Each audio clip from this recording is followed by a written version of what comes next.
Bismillahirrahmanirrahim. Bismillahirrahmanirrahim. La haula wala quwata illa billahil aliyil azim. Allahumma shalli ala sayyidina Muhammad wa ala ali sayyidina Muhammad.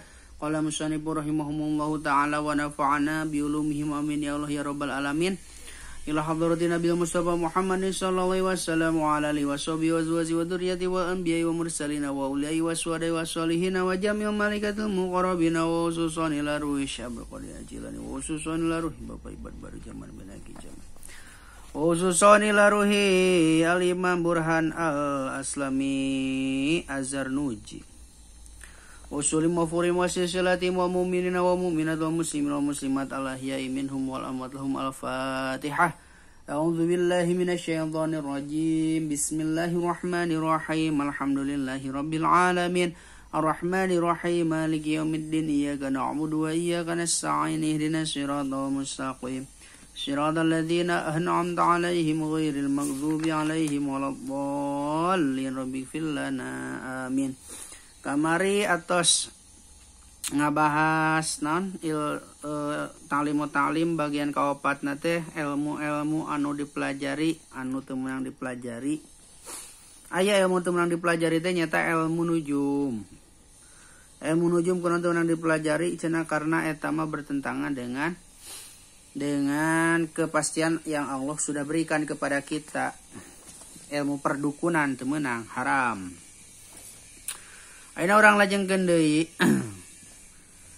anu aya kitab ta'lim anu sapertos abdi kieu mangga buka halaman 8 anu aya kitab kuningna mangga pilarian wae ayeuna bagian Allahumma teu acan paslun fi niyati hali ta'lumi teu acan ya ieu dia Allahumma ya Allah illa idza ta'allama angin di mana-mana belajar ieu si jalma mina nujumi tina ieu ilmu nujum qadra makana ukuranana perkara ya arifu anu matak nganyahokeun ieu emak bihi ka ieu si jalma al kiblata kana kiblat wa qata sholati jeung kana pirang-pirang waktu salat paya juju atuh meunang naon dalika ieu belajar ilmu nujum.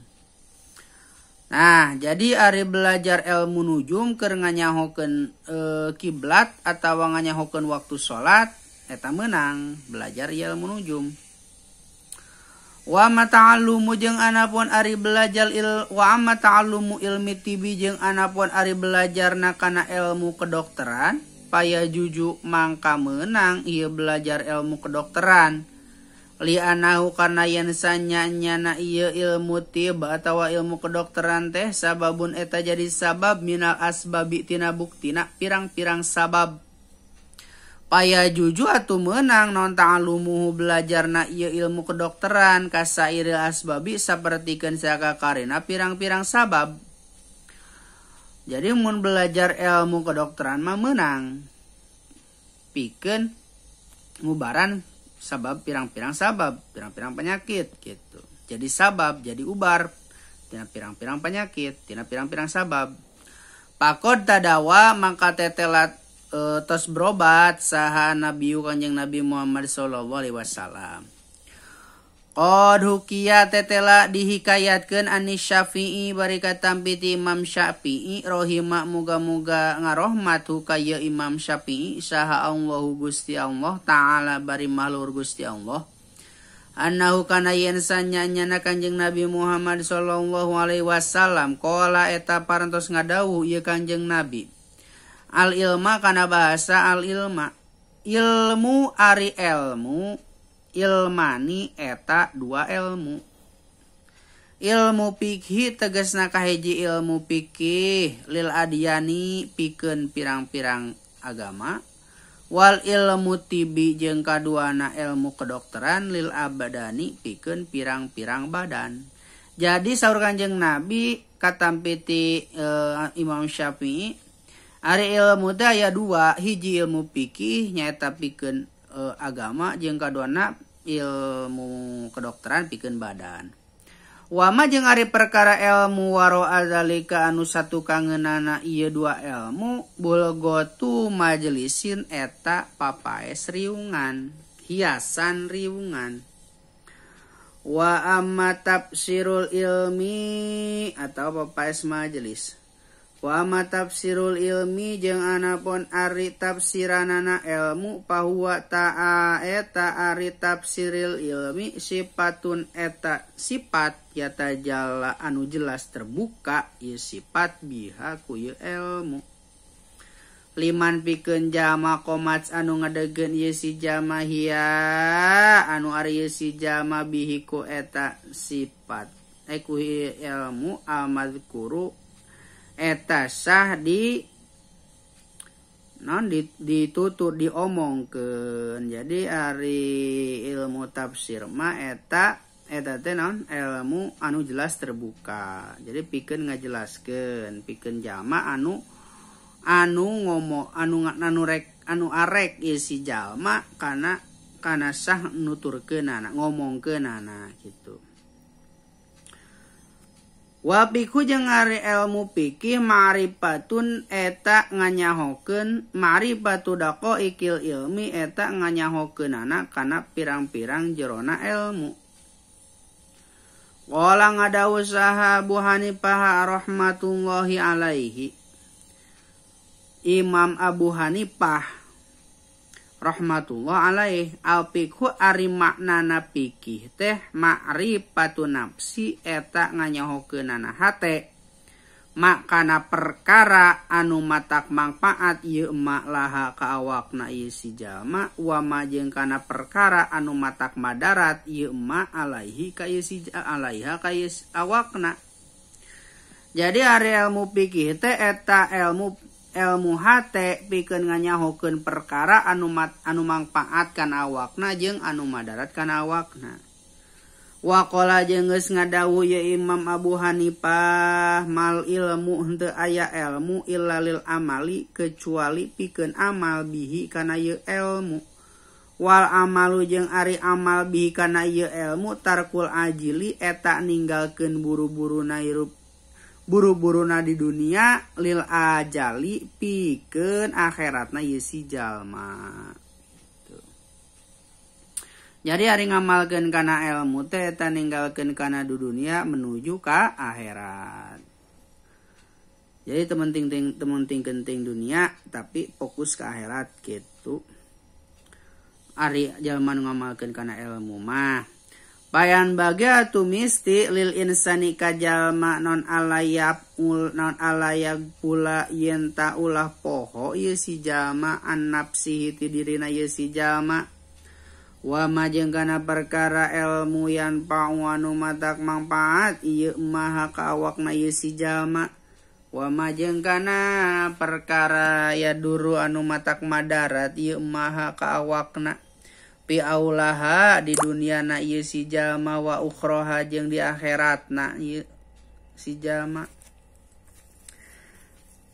Nah, jadi urang teh penting cenah. Wah, naon di teh ulah poho lil insani payan bagi atuh misti teh wajib atawa kudu atuh cenah ka jalma ulah poho. Itu si jalma kadirina itu si jalma kana migawe kana perkara anu mangpaat ka awakna itu si jalma jeung anu matak madarat ieu ilmu teh kadirina ieu si jalma di dunia jeung di akhirat gitu. Di wa aula hati ke waktu di dunia jeung wa ukhroha aula teh awal berarti dunia ukhro akhir berarti akhirat gitu. Fayastajlib atuh ku sabab kitu narik ieu si jalma ma kana perkara yan pau anu mangpaat ieu maha kana awak wa yajtanibu jeung kudu ngajauhan ieu si jalma ma kana perkara ya duru anu matak madarat ieu maha kana awak. Kaya layakunu supaya ulah bukti non akluhu akalna ieu si jalma wa ilmuhu jeung ilmuna ieu si jalma hujjatan eta jadi hujjah alaika ieu si jalma. Payazadu tuluy tambah-tambah naon payazadu tuluy tambah-tambah ieu payazadu tuluy tambah-tambah ka ieu si jalma ukubatan kana siksaan. Na'udzu nyuhunkeun diraksa urang sadaya billahi ka Gusti Allah min syakhatihi tina babenduna Allah wa iqabihi jeung tina siksaan Allah titik dinya.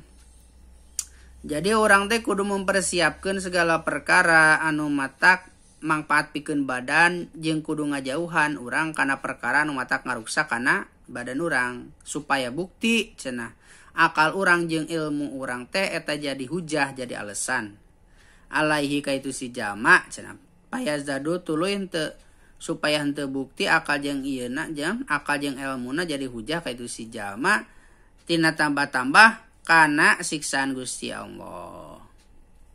Wa qad waroda jeung geus kawarid jeung tetela geus kawarid pi mana kibil ilmi dina kaagunganana ilmu wa fadhailihi jeung dina pirang-pirang kautamaanana ilmu ayatun ari ayat wa akhbarun ayatun ari naon ayatun ieu teh jadi fa'il dina qadar naon ayatun pirang-pirang ayat Al-Qur'an wa akhbarun jeung pirang-pirang hadis Nabi sahihun anu sahih ya hadis masyhuratun tur anu masyhur ya hadis jadi sifat sahihun masyhuratun akhbar lam tastagil anu moal katungkul lam nastagil anu moal katungkul bi dzikri hakunuturna ya hadis lam nastagil anu moal katungkul kami cenah bidzikri hakunuturna ya hadis kaelayatula karena supaya henteu panjang teuing naon alkitabu ieu kitab. Jadi omongan-omongan ieu teh geus kawarid tina